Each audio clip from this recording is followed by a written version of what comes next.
Bad thing is going to happen. The sudden words made me gasp. Bad thing is going to happen? What does that mean? It happened on my way to a prenatal checkup, cradling my full-term belly. While waiting for the light to change at a crosswalk, an elderly woman next to me said those words. I didn't know this woman. I was already anxious about giving birth, and now this person was saying such things. How insensitive can someone be? Before I could express my anger, the woman continued. At this rate, you'll end up as a single parent. She spoke quietly, calmly, as if predicting the future. Amid the sound of cars passing by, my husband's name floated to my mind. Just then, the light turned green. With a sense of dread, I couldn't stay still and called my husband. Please, answer the phone. I waited with a prayer-like feeling, and finally, the ringing stopped. Hello, what's wrong? The usual tone of his voice brought me a moment of relief, and I said, Hey, sorry, but can you check around the house for me? Shane seemed puzzled, but when I urged him, he realized something was wrong. I listened as he called out to his father and went outside, leaving the phone connected. Holding my breath, I focused on the sounds coming from the phone. After a while, I heard 2 short gasps from them. Who's there? Who's at our place? I heard the sound of running footsteps and Shane yelling, Wait. It seemed he was running desperately, as the only sound coming through the phone was the wind rushing past. My name is Ruby Marshall. I'm in my 30s, currently married, and living with my husband Shane. Ruby, I bought some cake. Let's eat together. Once a month, Shane stops by the cake shop near the station like this. Wow, blueberry cake? How cute. It's a new flavor. I thought you'd like it. Thank you, Shane. No, thank you for everything. We smiled sheepishly at each other while enjoying the blueberry cake. We're not particularly wealthy, but these little treats make us so happy. Our relationship goes back to our high school days. At that time, I had lost my parents in an accident and couldn't even go to school, spending every day in tears. During those days, Shane would bring school handouts to me. It was because our houses were close. There was always a message written in the corner of the handouts he brought. Things like "Let's play soccer" or "About the sports festival," just a simple line. Those casual words gradually became something I looked forward to. Even now, when I talk about it, Shane gets a bit embarrassed. Thanks to his support, I was able to graduate from high school. After that, we started dating, went to university, got jobs, and eventually got married. Shane's parents knew about my family situation and treated me like their own child. Ruby, is there anything troubling you? Feel free to tell me anything. Whether I was a student or after we got married, my mother-in-law Monique's words never changed. Ted, my father-in-law, was just as caring. I've always been indebted to Shane and his parents, and I feel so grateful. It was in the summer, a little over 2 years after we got married. I had been feeling unwell for days, and eventually, I even started getting dizzy. Could it be heat stroke? The heat had been severe for days, and there were warnings to be cautious of heat stroke. However, something felt off, so I went to the hospital, where I learned I was pregnant. A new life, a new family, was growing inside me.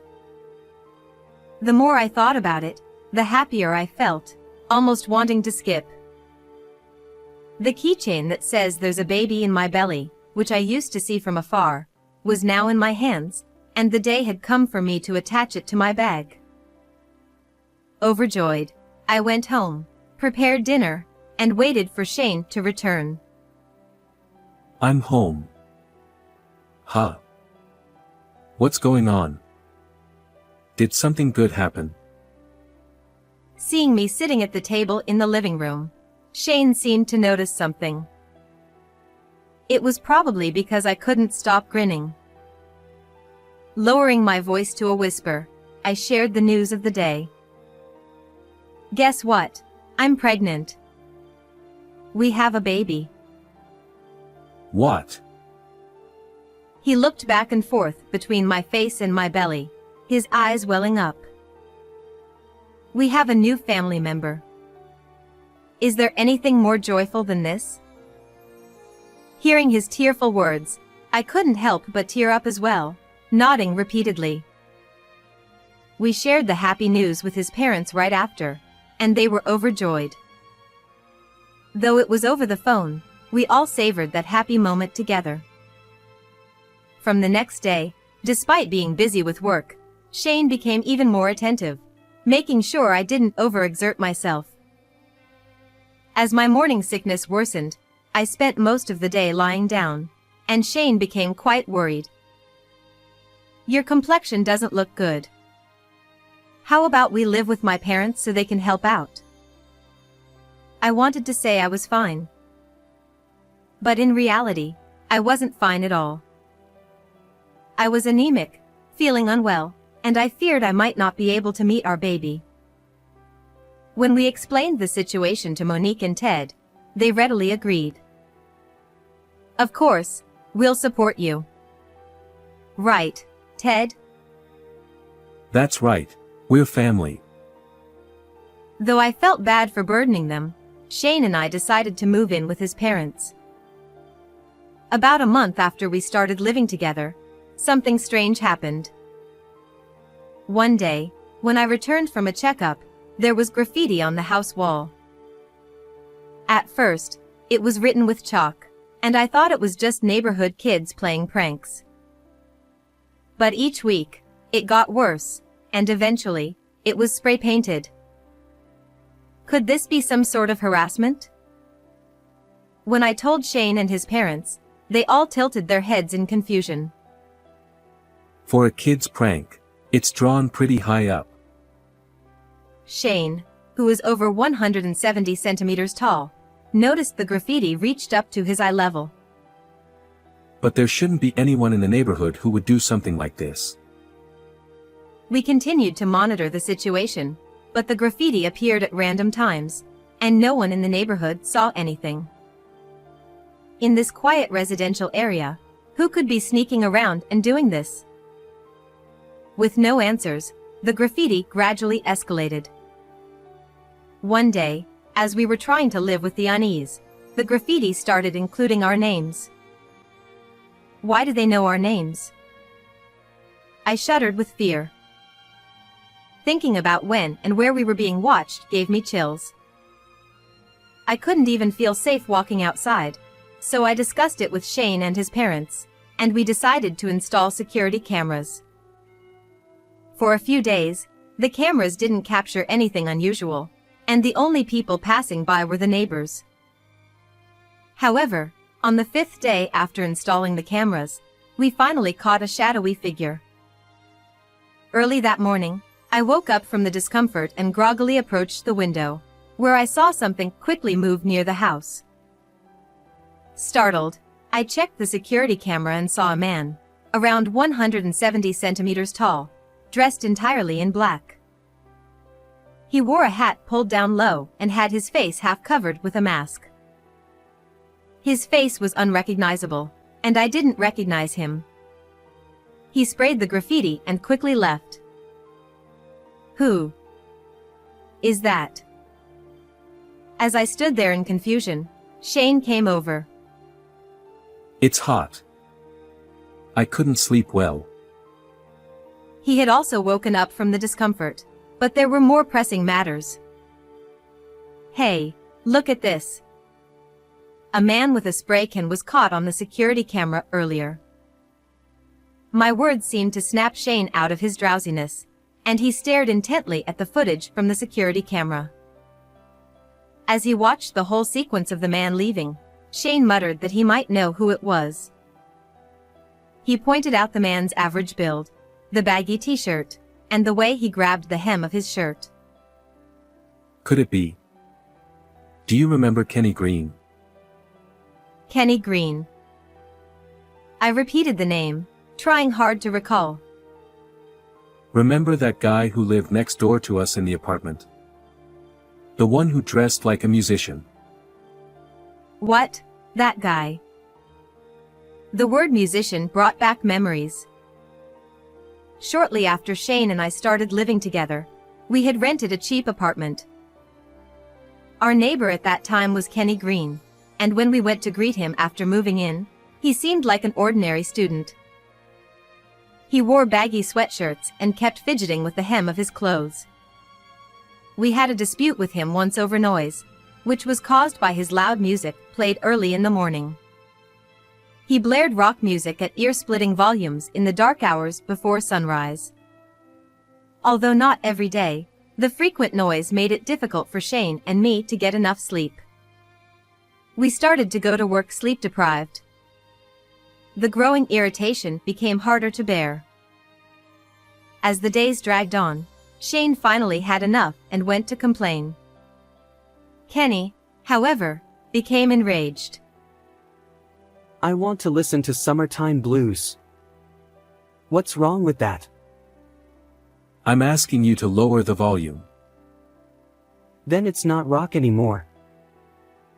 And it doesn't need to be early in the morning.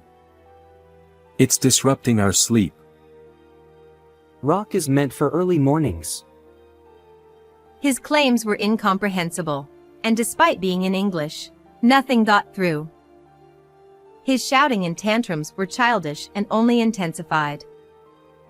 Eventually, some other residents came out, as he became uncontrollable, spewing abusive language. He wouldn't listen even when spoken to directly. It seemed likely that such problems would continue. Thinking about it made me anxious and depressed. We called the management company, asking them to mediate this trouble, and the next day, a middle-aged manager came by. He sternly warned Kenny in the neighboring apartment about the noise, stating it was a breach of the rules and that failure to comply could result in eviction. After that, the morning blasts stopped completely, and instead, there was no sound at all from his place. I remembered this clearly now. But that was years ago. We had moved out of that apartment about 4 years ago, and I remembered Kenny living in the adjacent apartment at that time. It wasn't far from my in-laws' place, so he might still be living there. Did he hold a grudge against us? If so, would it only be graffiti in the future? What if it endangered not just me but also the baby? I wasn't keen on living with such anxiety and danger. When I conveyed this to Shane, he nodded vigorously. Let's take this footage to the police. It'll be too late if something happens to us or the baby. We went to the police that day, explained the situation, and asked them to take action against Kenny. The officer who attended looked exasperated, as if he'd seen this before. Although he didn't say what had happened, I could guess from his expression. Since that day, there were no more graffiti incidents, and he didn't appear on our security cameras. According to the police, they had given Kenny a stern warning not to stalk us or vandalize our home. Hearing this, my mother-in-law was relieved. Kenny won't be coming around to vandalize anymore, so we can relax for now. Yeah, I replied, but deep down, I wasn't entirely reassured. Was everything really over? I wondered if he would come back in a few days. Despite my concerns, he didn't appear on the security cameras. Maybe I was overthinking it. With the graffiti mischief stopping, Our peaceful days returned, and I breathed a sigh of relief. Months passed since the graffiti incident, and I reached my due date. Thankfully, the baby was growing well, and I was excited to meet them soon. My in-laws and Shane were also eagerly waiting. Maybe tomorrow. Seeing my husband's playful smile, I couldn't help but smile too. But truthfully, I had a bit of anxiety. Would I be able to endure the pain of labor and give birth properly? What if I didn't hear the baby's first cry? Could I really nurture a human being?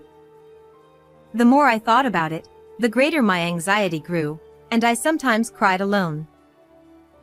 One day, on my way to a checkup, I walked slowly, almost unconsciously. As I approached a crosswalk, I saw an elderly woman staggering. Of course, I didn't know her. She seemed to be visually impaired, tapping the ground with her cane.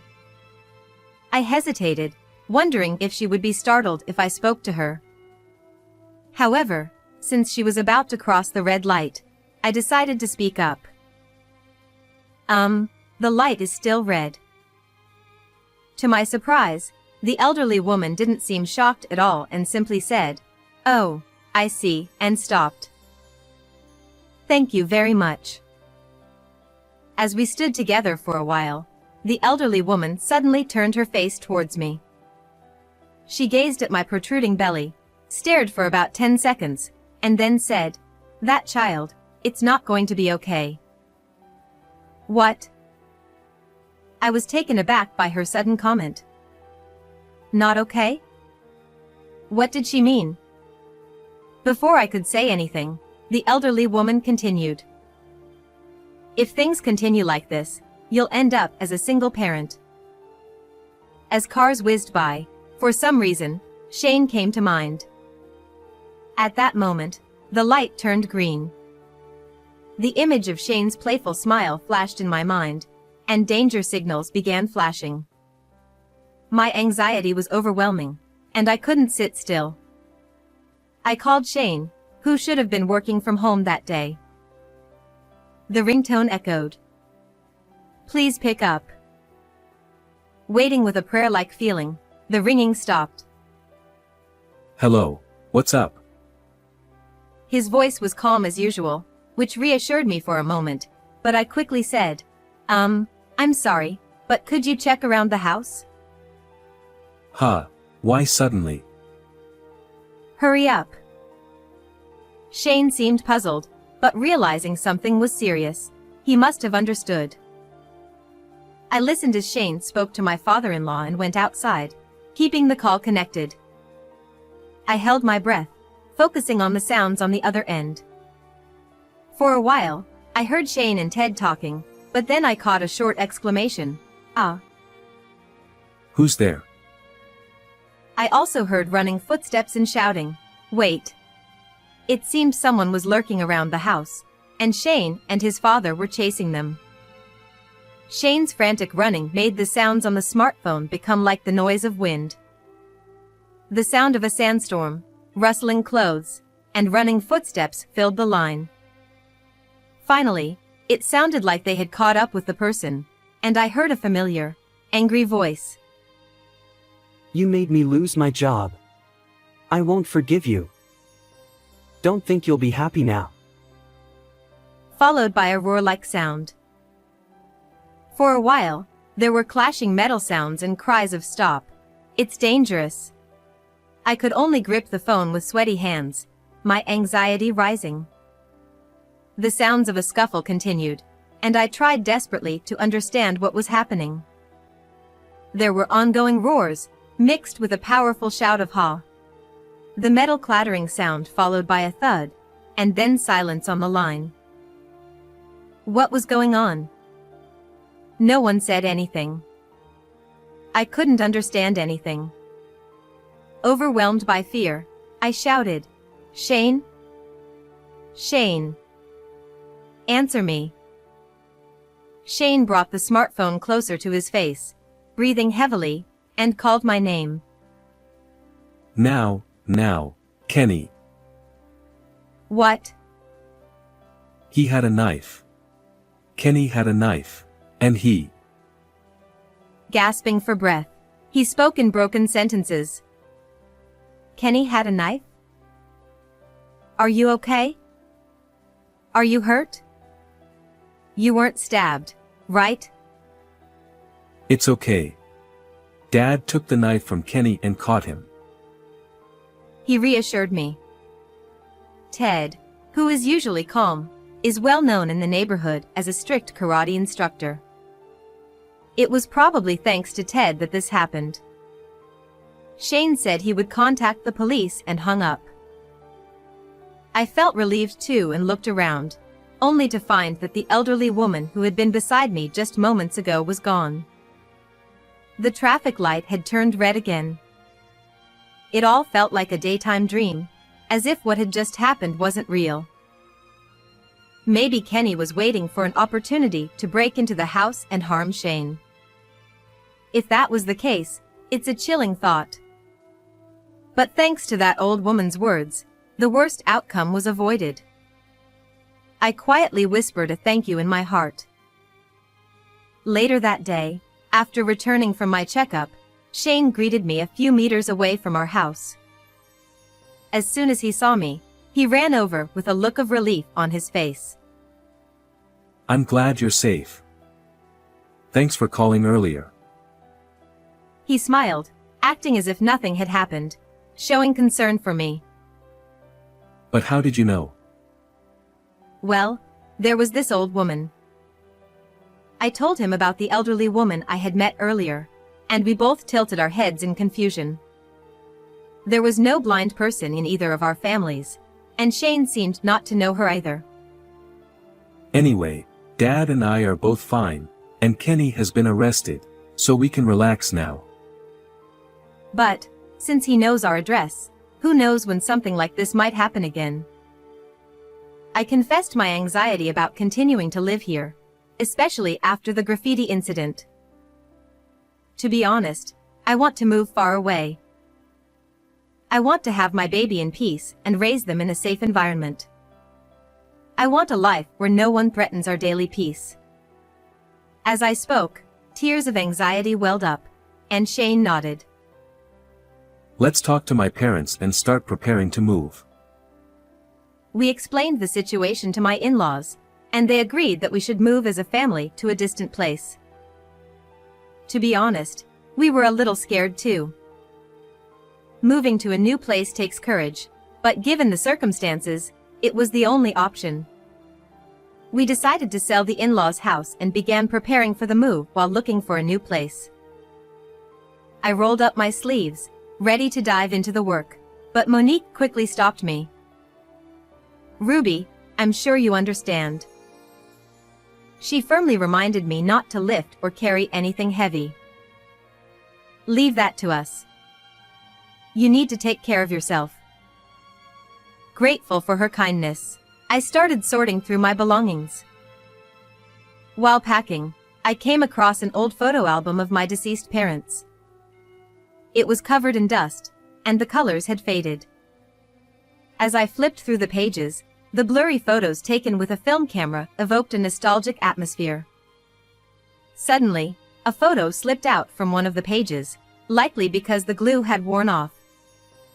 I slowly bent down to pick it up, and when I saw the person in the picture, I was shocked. What? This woman.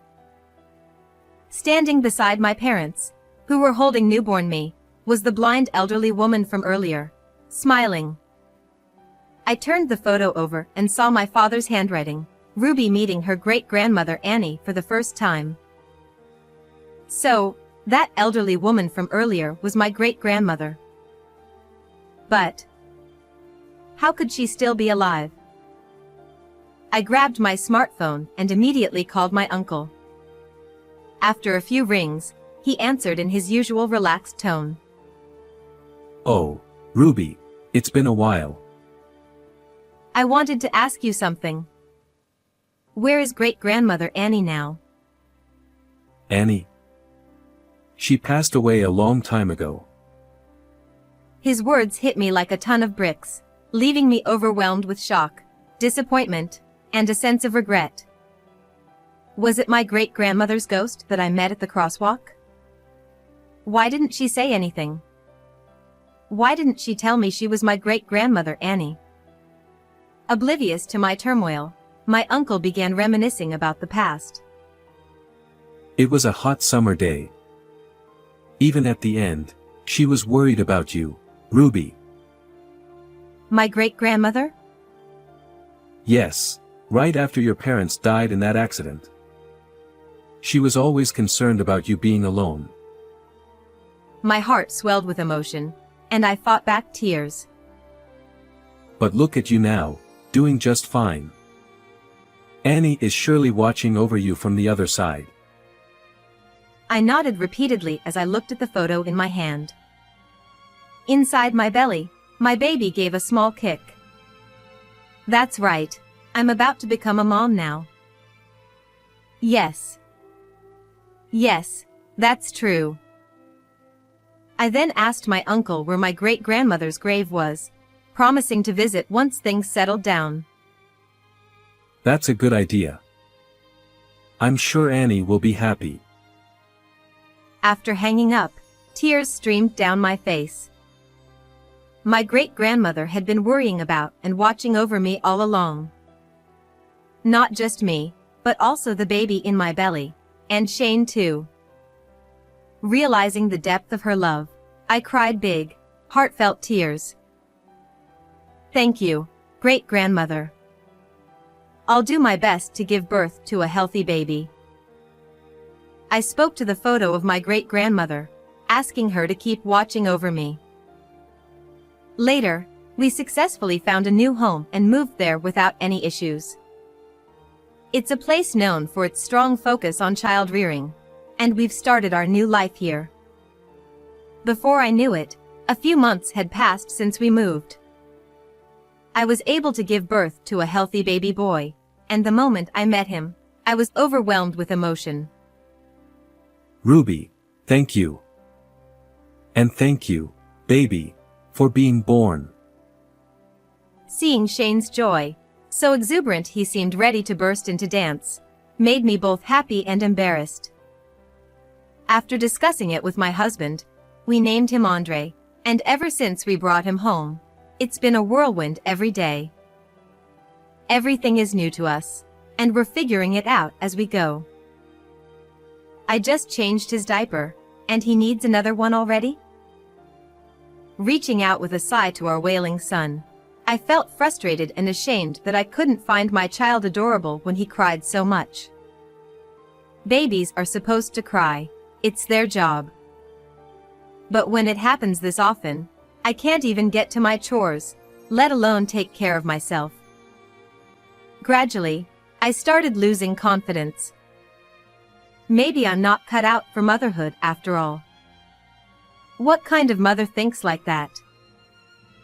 Noticing my increasing frustration and withdrawal, my mother-in-law spoke up. Ruby, you seem tired. I'll watch Andre for a while, so why don't you take a break? She smiled warmly as she spoke. Andre was still crying, but when she gently soothed him, he stopped almost immediately. She had decades of experience as a mother, after all. I gratefully accepted her offer and took a short nap. That evening, I drank coffee in the living room with Monique. She admitted she had been concerned watching me become more and more worn out while caring for Andre. Ruby, you always try to handle everything on your own. I hadn't realized it until she pointed it out. We're here too, so don't push yourself too hard. Let's all work together. She softly held my hand, offering subtle yet comforting encouragement. Her hands felt gentle and warm. I never knew a mother could feel so dependable. Thank you, Monique. From then on, I began to lean on Monique more often. Shane and Ted, prompted by her, also took the initiative in helping with household chores. Thanks to them, I was finally able to face Andre with a little more ease. Ruby, are we running low on diapers? Should I go buy some? Oh, yes, please. He made an okay gesture with his fingers and quietly left, perhaps trying not to disturb Andre, who was asleep in my arms. I was incredibly grateful for the support of my family, who all pitched in to help with childcare. It's still challenging, but we're doing our best every day. As time passed and things settled down with childcare, Shane, Andre, and I visited a certain church. Shane carried Andre, who seemed to be in a particularly good mood that day. We were there to visit a grave, having learned from my uncle that my great-grandmother's grave was here.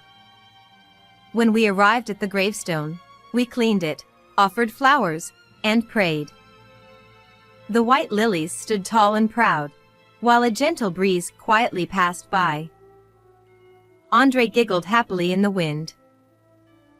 Great-grandmother, it's been a while. Thank you for what you did that day. I quietly offered my gratitude at her grave. I'm not alone anymore, so you can rest easy.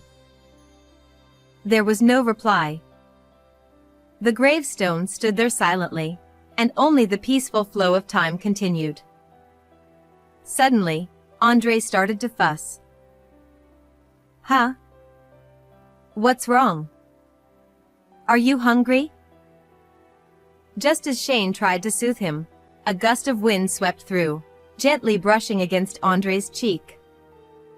He immediately stopped crying and stared curiously at the gravestone. I'm sure it was my great-grandmother responding to us. It felt like she was telling us she's always watching over us.